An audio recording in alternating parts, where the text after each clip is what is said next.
up, everybody? Welcome into Tom Curran's Patriots Talk podcast. It's Phil Perry. He's running sidecar here today, and he always does an incredible job. And we're going to talk a little bit of trade deadline. We're going to put a bow on that. Then we're going to get into this outstanding matchup against the Tampa Bay Buccaneers. First, though, I want to talk about Mike Vrabel.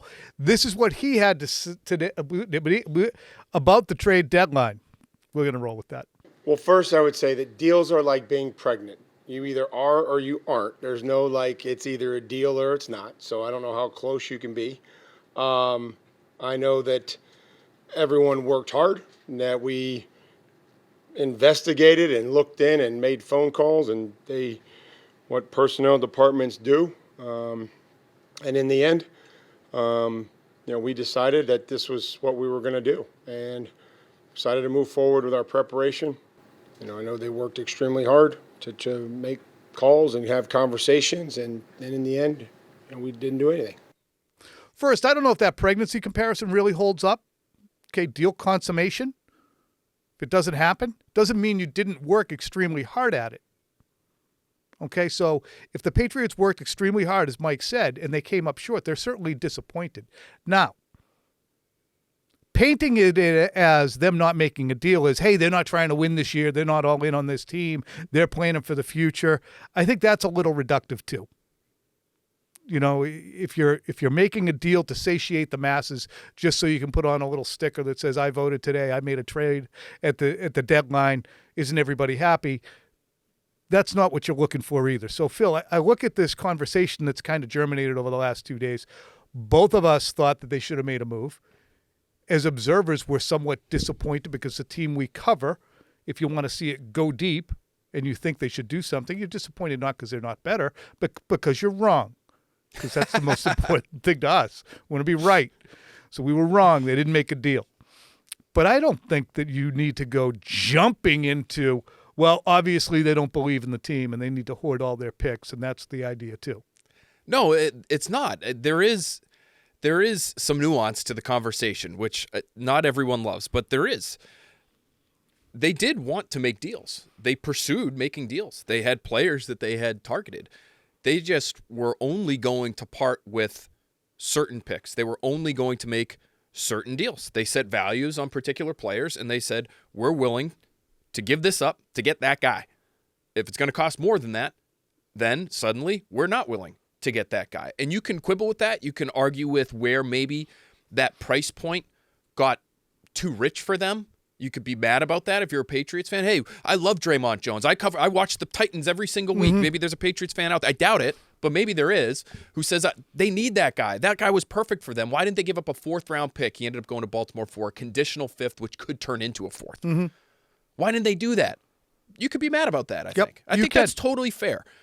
But to act like they didn't want to make any deals, that they wanted to hoard every pick, that to me isn't true. They like the idea of hitting in the draft moving forward. They know they need young talent on this roster, but they weren't looking at their picks at the deadline and saying, we can't part with any of these, my precious. Right. My precious. When we look at those picks, though, and they are adhering to a plan, but as we've discussed a little bit prior, the plan for the Patriots in 2025 was to sign Chris Godwin, sign Ronnie Stanley, which means the number 4 overall pick would have either been dealt or used on somebody else. That plan went up in smoke, and they're better off because of it in many ways. They could have ended up with Chris Godwin, who hasn't played a lot. They would have Ronnie Stanley at a big ticket instead of a very capable left tackle in Will Campbell. You understand my point. So I don't know if being slaves to the plan and saying, well, we can't give up a 4th or a 3rd for your guy Rashid Shaheed or my guy Jacoby Myers as rentals, and that's the whole thing I think that is probably the big hook to this. I'm going to give up this pick of somebody who I would have had for 68 games before their contract expired so I can get 9 games of Rashid Shaheed guaranteed or Jacoby Myers, and then I have to pay them a crap ton of money. But I still think you're good enough this year to want to win, or to want to make sure that you're not hamstrung by a deal you didn't make. So you're trotting Kyle Williams out there. in week 14, 15, and 16 and knowing that he's just not ready for it. That to me is the thing. When you're 7-2 and you have a realistic shot at a home playoff game, to me, you owe it to yourselves. You owe it to this season to do what you can to help this team make a run. That doesn't necessarily mean go win a Super Bowl. It doesn't mean go all in and go trade for Sauce Gardner. Or, Sauce Gardner doesn't make sense for this team, but say Jalen Phillips. Say Jalen, hey, the Dolphins would only trade Jalen Phillips to the Patriots for a second-round pick because it's in division. They'd take a third from anybody else, but for New England, it's got to be a 2. Okay, fine, let's do it. Elliott, make the call. Like, that to me would be too much. I agree. But they could have added on the margins of the roster, deepened their roster at some critical positions, I think, and still maintained their ability to build that sustainable winner that we know Mike Vrabel is hoping to have in the near future. Yeah. And the idea that people in the media are saying, well, it's a good thing that they didn't do it. And there were some. I certainly think that both Albert and Greg Bedard were more on the side of, hey, they're not ready for it now. They need those picks. They don't need all those picks. They don't need 11. 4 6th-rounders? Yeah. But meanwhile, you have, on the other hand, Felger is saying that, well, everyone says the other teams are stupid for doing things. No, they're not. No one's saying that necessarily. I think they're in different situations. Here's Daniel Jones talking about the acquisition of Sauce Gardner for the Colts. And I'm going to read this because I don't know if we have the audio, but I'm just going to rip through it. He said about his front office staff, I think obviously they believe in our team and what we can do this year. We've played well. There's still a lot in front of us, and we've got to continue to improve and play well week to week. But as players, you see that movement from ownership, from management, and the coaches, I think it definitely gives you confidence. So that's a different side of the coin. Now, Sauce Gardner's different than Draymond Jones. Right. Or Rashid Shaheed. Or Jacoby Myers. Absolutely. So, and they're in a different situation, as Albert has pointed out, and I'm not up on the personnel of the Colts and talking weekly to Chris Ballard or anything like that, but that was the only spot they missed. They thought they were a good team last year, and they're seeing things come to fruition. The Patriots are a surprise team this year. Even though you're a surprise team, you should still be active, but I don't know if you have to go out and say, we only have this one spot. We can win the Super Bowl this year or next year if we get this one spot fixed. No, they're not a player away. I think they know that. I think they know they're multiple drafts away from really having the kind of roster that they want. And so that, to me, helps explain the inaction. As far as the player reaction, I do find that part of it interesting because the trade deadline being this real needle-moving event in the NFL is a relatively new thing, right? Like, for a long time, the trade deadline meant nothing in the NFL. Is it media created? I don't think so, because we're seeing now massive trades getting made. Well, that's a good point. I mean, Brandon Beane is in Buffalo, and I thought it was a fascinating response. In some ways, you could look at it and scoff and say, old head, doesn't know what he's talking about, league's passing him by. But I do think it's interesting insight into the mindsets of some of these guys. Brandon Beane, who's been in the league a long time, he basically said the other day, in response to all of the action and all of the splashy moves that got made, it's interesting. There are some younger GMs in the league now, and he basically suggested maybe it's fantasy football, maybe it's something else. These guys are just growing up in a different way, and it's just allowing them to have these more aggressive mindsets. I find that to be kind of interesting. I think it's kind of interesting, and I'm sure that just on the face of it, there's some truth there. I think Sean McVay and the FM picks that he shared with Les Snead a few years ago, they've been a good team. They dipped a little bit after F&M picks, and they had some salary cap situations, but they're still one of the best teams in football and traditionally are. So, and the more teams succeed with that kind of approach, why shouldn't other general managers and other organizations, other ownership groups be open to that kind of operation? Like, Brandon Beane might want to get on board. He's got a young quarterback who looks like he's the best in football. Like, it's okay to be aggressive to pursue a championship if you think you have that opportunity. So the Patriots locker room, I think, might be different from the Colts locker room in that, and I asked Milton Williams about this explicitly this week. I said, hey, do you feel like with the team not making any moves, not making any additions, do you feel like that's the front office, that's the organization signing off on, or giving you a vote of confidence, the people that are in this locker room right now, that you've got enough? And he kind of shrugged his shoulders, and part of his answer was, I think they're looking at the future when it comes to not trading away. I don't know anything.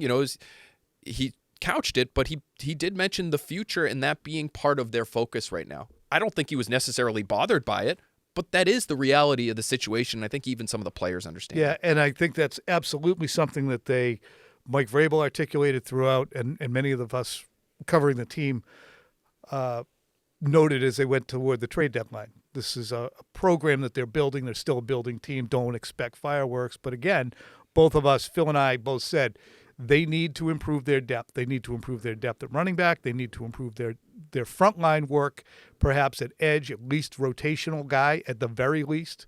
I'm not sure if Caleb on Chason or Harold Landry was going to get bumped out of their starting situation, but they need to do more at edge. I don't know why Anthony Jennings can't play. That's my own issue. I'm working through it.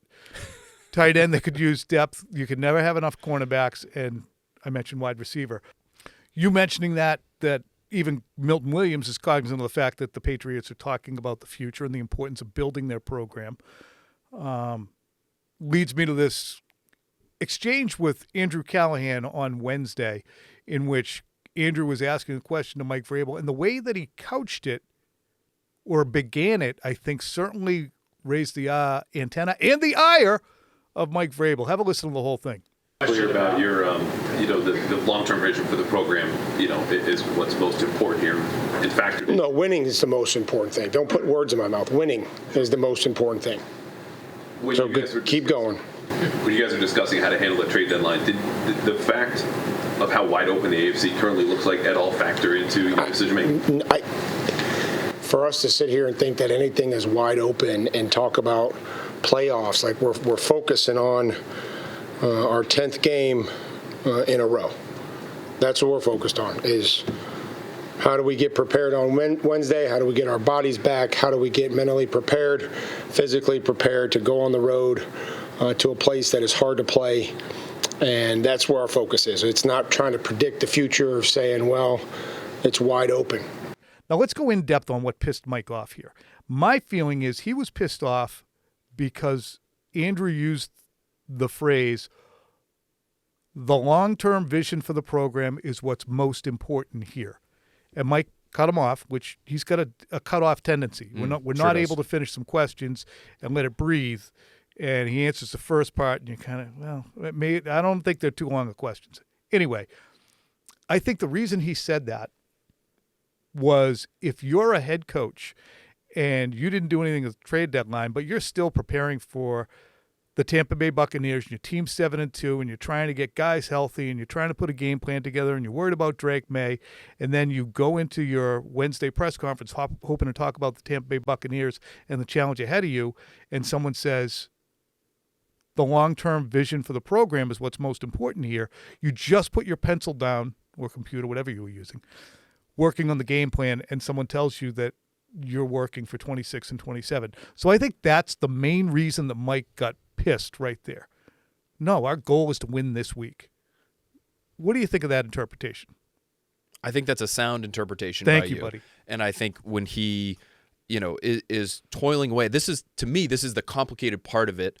If you're Mike Vrabel, is on the one hand, you are head coach of a team that's 7-2, that's trying to do its damnedest to win every single time it sets foot on the field. And I'm willing to bet that Mike Vrabel believes there's a path to victory every single time they play a game. Now, does that mean he thinks they're going to win the Super Bowl this year?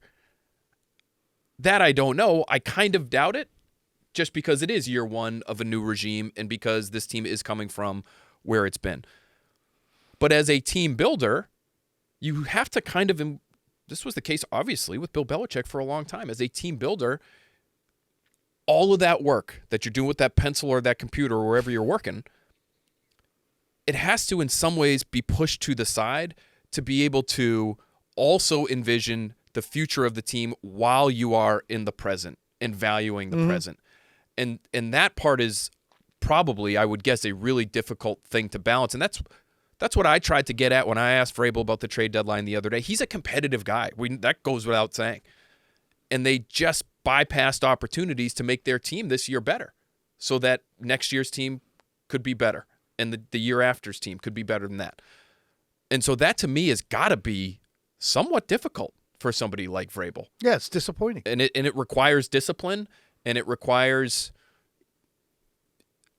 at times, I think, conservative thinking, which might sort of go against what his instincts would otherwise be. So they present you with what they were able to get together, and they weren't able to get anything together. So you're going to be pissed off, but you're still going to just jump back into head coach mode because you have to prepare a practice, go coach a practice, all that other stuff. You're in football mode, not personnel mode.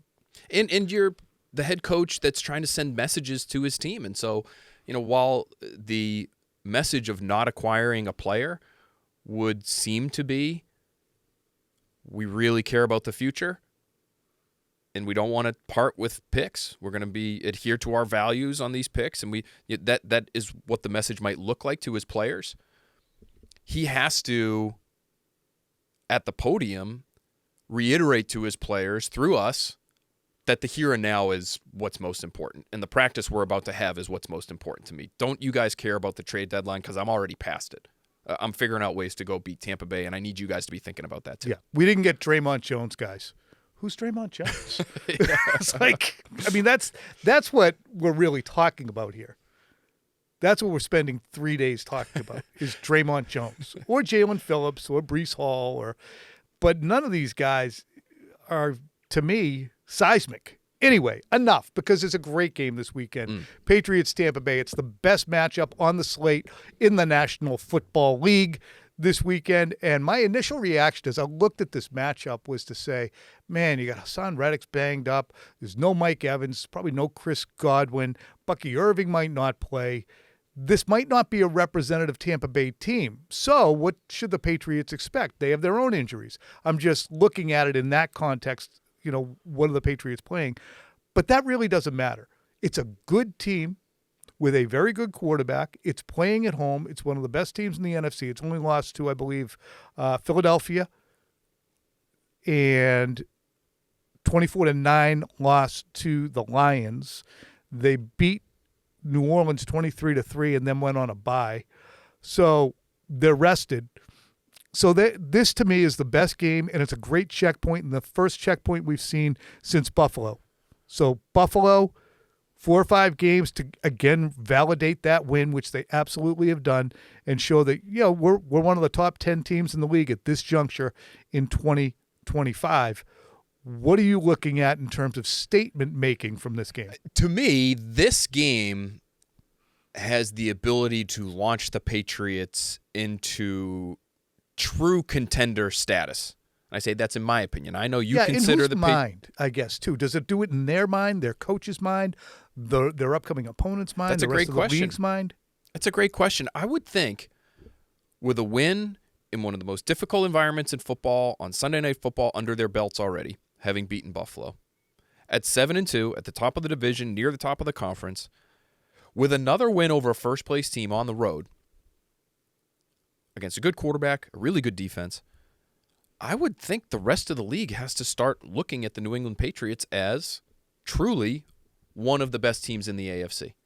And I think you could already say that about them, but you could also say they've gotten fat on bad competition. I'm not saying that. You're not saying that. But maybe there are teams that are on the Patriots' schedule in the next couple of weeks that look at it and say, I know they're 7-2, but they're not as good as they think they are. But I think a win, maybe depending on how it looks, right? If it's 16-13 and they turn it over 4 times, and there's a fumbled snap on a field goal from Tampa Bay, and you return it for a touchdown to win the game, I don't know if that's necessarily changing people's hearts and minds. But if you go in and you beat them soundly, which I actually do think is a possibility because of some of the matchups in this game, I think you are launched into true contender status in the AFC. Contender as in representative in the Super Bowl in San Francisco in February. Yeah. Fair.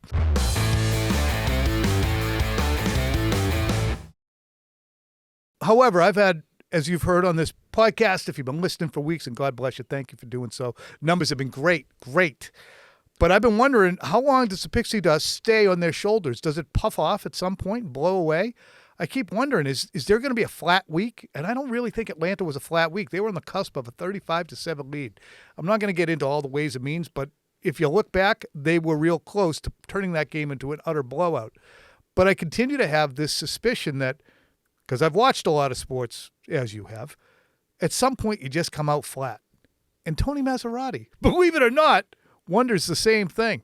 They're kind of due for an ass kicking, if you want to know the truth. That's kind of what He thought that for like the 2 weeks. famous Yeah. Maz. They're due for an ass They kicking. could use comment. one. They could use one, right, Mass? Is that the way it is? I felt that way about the Celtics many times. You feel that way about everybody. Not everyone. all the no. time. I like this Patriots team this year. I do, but they're due for an ass kicking. They're a All right, so Tony says he doesn't predict an ass kicking. He just points out, rightly so, that they're due for an ass kicking. Every team's due for an ass kicking.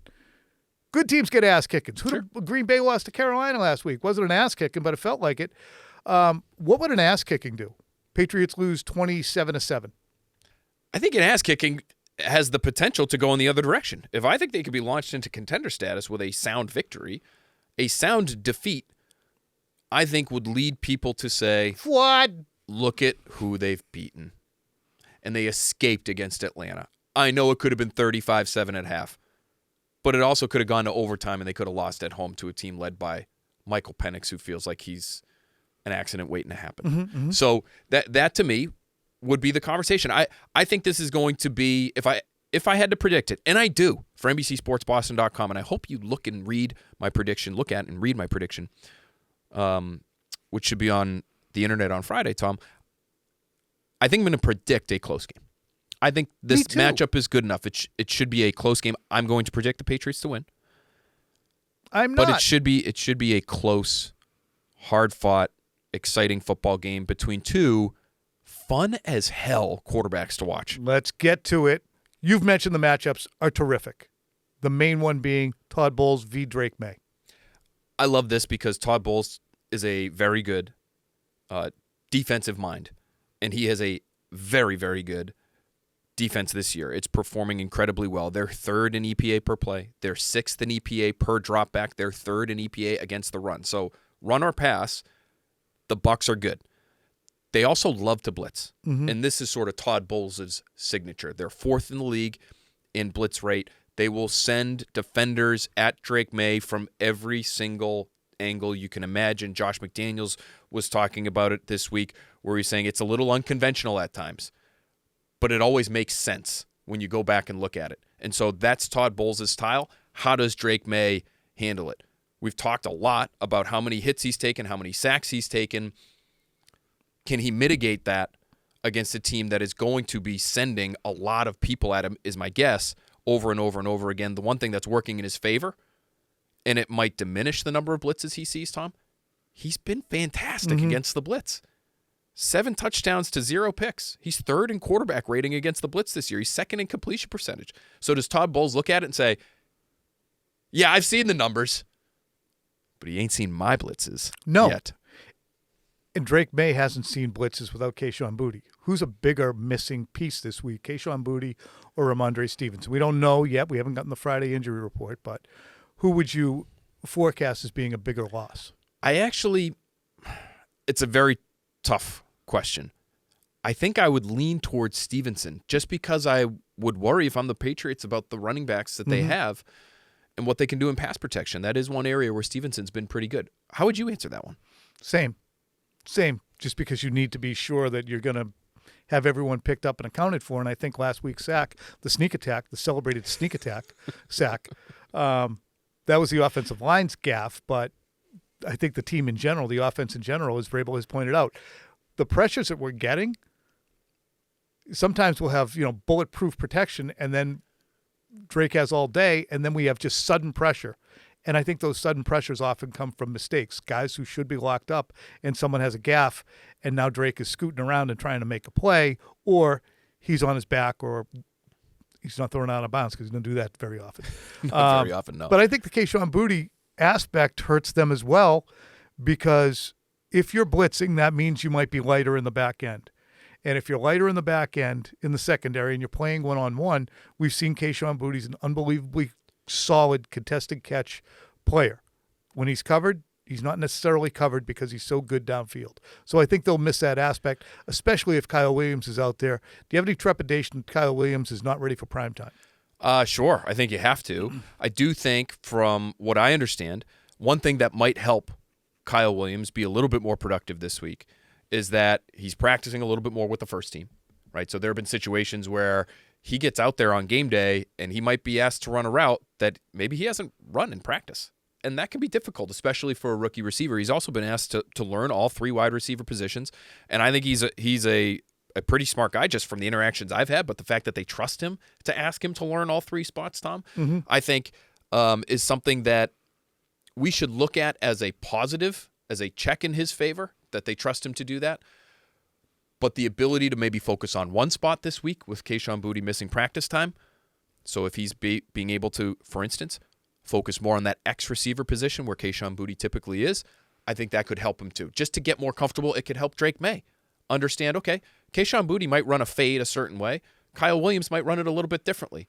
What's the timing like? What's his slant like versus Boutte's slant? That, to me, I think could help Williams potentially be a little bit more productive. The other reason why I like both of our answers about Stevenson maybe being a little bit more scary of an absence is that the Bucs themselves, I think they can be hit in the intermediate area. So you don't necessarily need that deep ball this week against Tampa Bay. Their linebackers aren't great in coverage. They're 29th in the NFL on throws that have been targeted to the middle of the field, which is an area of the field that Drake May loves to target typically. So it could be a big week for somebody like Stephon Diggs or somebody like Hunter Henry and just working that intermediate middle part of the field between the numbers. I think that might be how you beat the Bucs. As we're talking here, I completely agree on Diggs. When we watched the Buffalo game, it was his most productive game. Drake May really focused on not turning on the volume on his computer while we were trying to talk. But Drake May said, oh, you know what? I like Steph here. I'm going to go find him. I'm going to force it into him. Not force it. Get what I'm saying. I'm going to look for him. And I think this could be a game like that. So I got Stephon Diggs, 8 targets, 6 catches, 84 yards, 2 tuggers. Thank God. If I ever say tugger and seriously, just punch me right in the middle of the face. I don't think that's an idiotic take by me. No. And I've got some of them. No, I don't hate that prediction. I don't hate that prediction at all. Also going to be really warm. About 80 degrees, potentially, in Tampa on Sunday. It's going to be a little rainy, I believe, in the morning based on the forecast that I just was able to pull up. But nice and warm in the middle of the day. I wonder how that impacts the Patriots and just their overall conditioning level, right? Which Mike Vrabel has pointed out a few times, and he kind of slipped it in. We've played 10 games in a row, and it is a long time. Mm-hmm. And they're going to play another one next Thursday, a week from today, against the New York Jets, and they still don't have a bye coming until December. Who do you think the most important player outside of Baker Mayfield will be on the Tampa Bay offense? I think it's Emeka Egbuka, and I just love saying his name, so that was probably going to be my answer, even if I didn't believe it, but I do believe it. And I wonder if he's going to be able to beat Christian Gonzalez and or Carlton Davis enough to make them the explosive offense that they've been. They're a really interesting team, and they're a little bit of an all-or-nothing team in the passing game. The run game has been pretty poor, especially with Bucky Irving being out, and there's a good chance, it looks like, that he misses this game as well. They've had some injuries on the offensive line. They've obviously had some injuries in the receiving corps. All it takes, though, is a couple of deep shots down the field to Emeka Egbuka that could potentially change the game. Great hands, great coordination, the ability to adjust to the football in midair. Baker Mayfield, we know, is willing to try to fit it into tight windows no matter the situation. And so if he can win on a couple of passes down the field, that could end up being what wins it for the Bucs. So this is a game where you look at Christian Gonzalez and say, this is what I think they should do at least. Say, go take that guy and take him out of the game. The Bucs so far this year have scored 23, 20, 29, 25, 38, 30, 9, and 23. Not bad, but contrast that with the Patriots. They've been much more productive offensively in terms of putting points up. With the number of players who are out on the Tampa offense, the key players, I don't think they're going to put up a crap ton of points. I really don't, and I don't think the Patriots are going to either. My feeling is this game might be played in the teens. Phil, thoughts on such an outlandish take? No, I don't think that's completely outlandish just because both defenses have been really good this year. I mean, the Bucs have a top 3 defense. And so, and you might be without your best running back and your best wide receiver, depending on the week, in Kayshon Boutte. So that, to me, would maybe equal an output in the teens.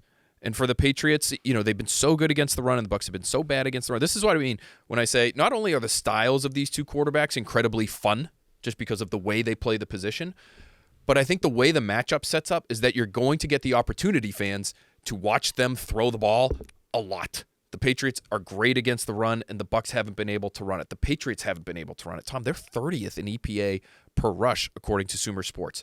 They're one of the worst rushing offenses in football, New England is. 785 yards, 3.8 yards per carry so far. Leading rusher has 287 yards. That R. White. I'm guessing that's a Rashad. Right. Was a Rashad guess. White. Yep. Close enough. Out of Arizona State.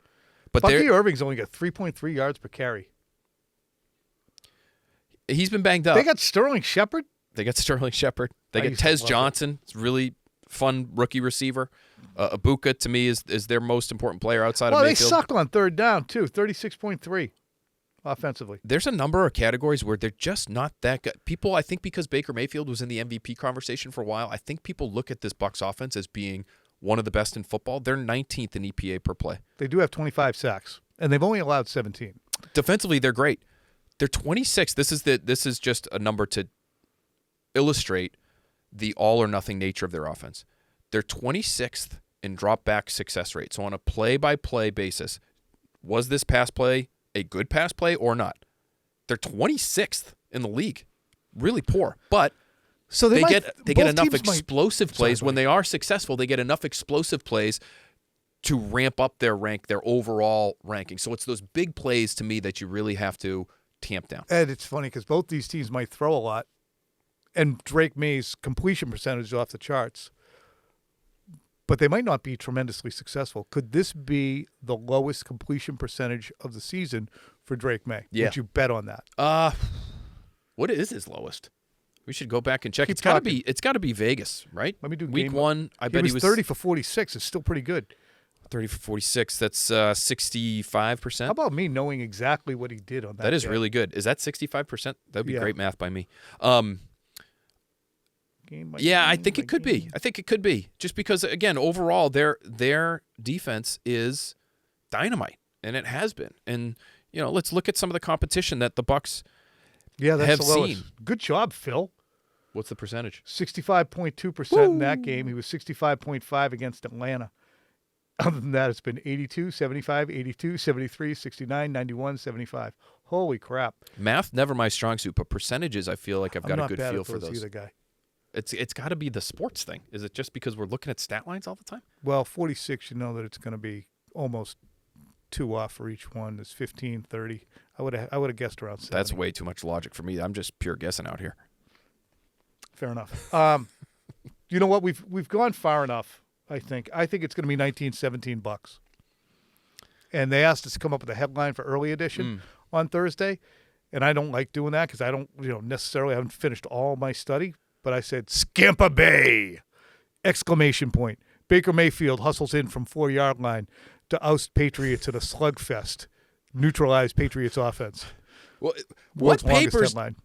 What papers did you work for where was that a big kind of subhead. headline was acceptable? It was 72 point on the Scampa Bay. It's like war declared. Scampa Bay. I'm picturing it now. And then you've got a whole Massive paragraph as your subhead. Yeah. It's ridiculous. 1917. I'm going to have the Patriots winning and that would be a cover. The Patriots are getting a couple points, I believe, in this game. Have you seen it? Have you seen the line? You don't know. Okay. I believe the line. I would bet they're getting 3. I think it's 2.5 potentially. Let's check it out. But I'm going to have the Patriots winning, so it doesn't matter either way. And I'll have it in the mid-20s. But again, sorry, folks, you got to go over to NBCSportsBoston.com to get the full prediction. Tampa 2.5. The under is 40. Total is 48. I don't like calling it the over/under. I've never liked the over/under. I've always called it the total. The total is much easier. Because when I used to do gaming when I was younger, and I would bet units. My buddy used to, Tommy totals. What do you got? I'm going to go Patriots and over. Take the under. All right. Meanwhile, Khyiris Tonga was our guest on Irrelevant Questions. You're going to love this guy.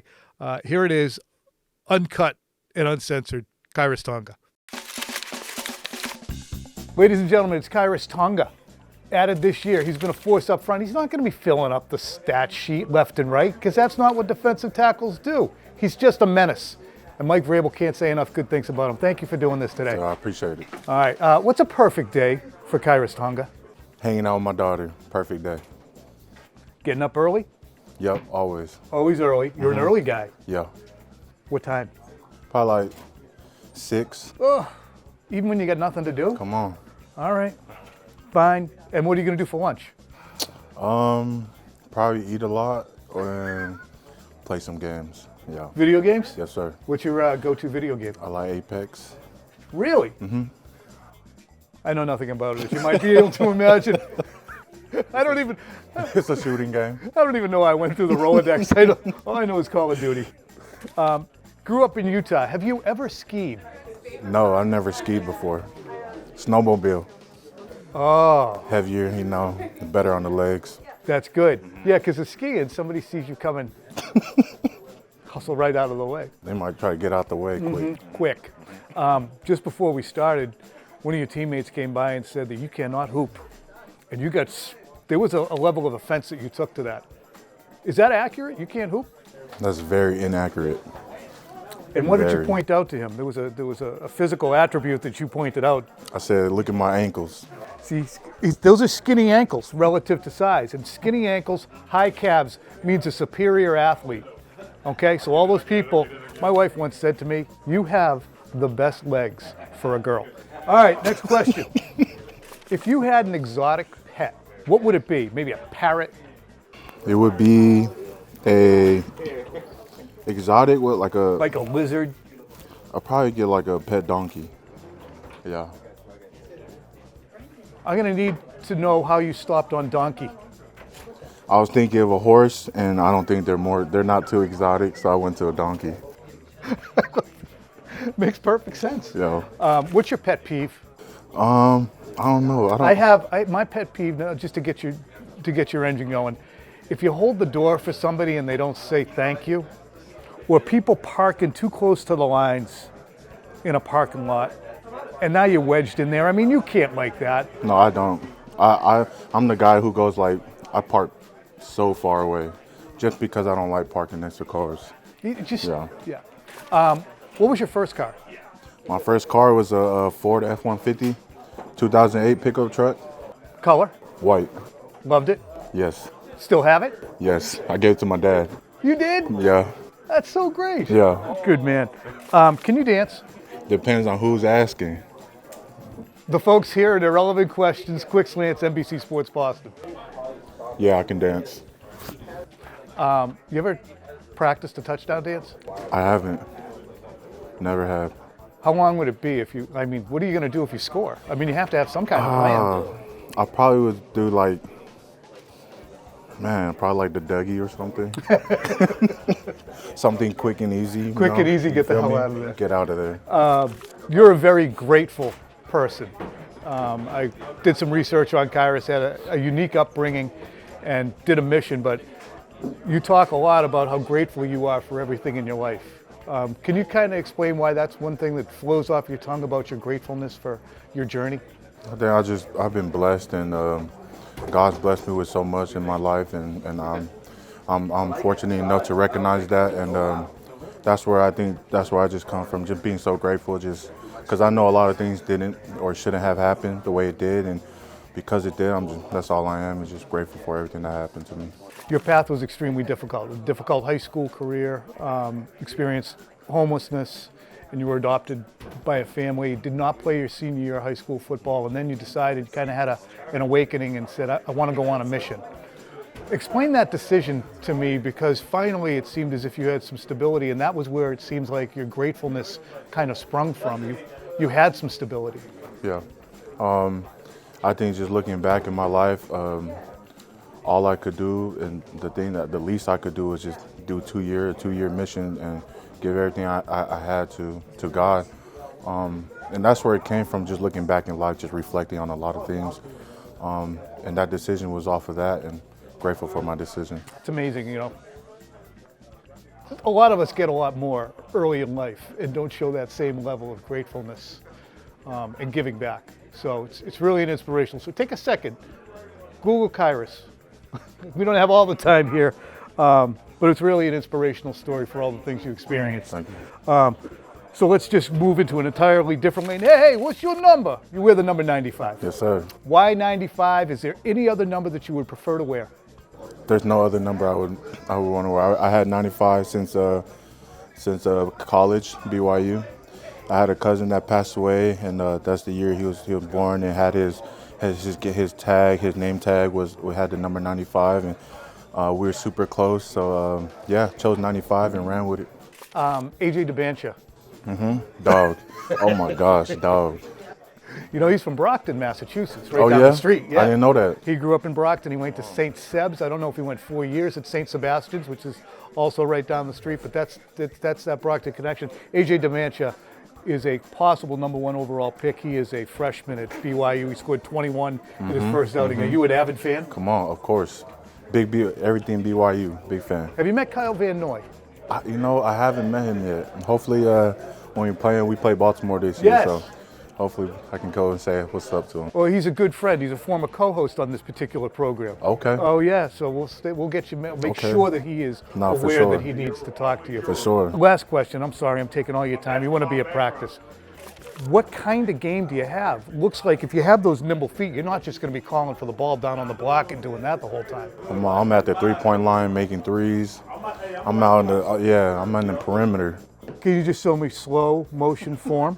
No, I want to see if the can't- elbow's in. I can't do it right here. A lot of guys be hating on me. No one's that's looking. Why. You gotta watch school. School. You gotta watch Schooler, man. You gotta watch him. So. All right. Well, Brendan Schooler ruined our simulated 3-point shot from Khyiris Tonga. Hey, thank you for your time. Yes, sir. I appreciate it. Appreciate it. Mhm, That was thank you. great. For sure.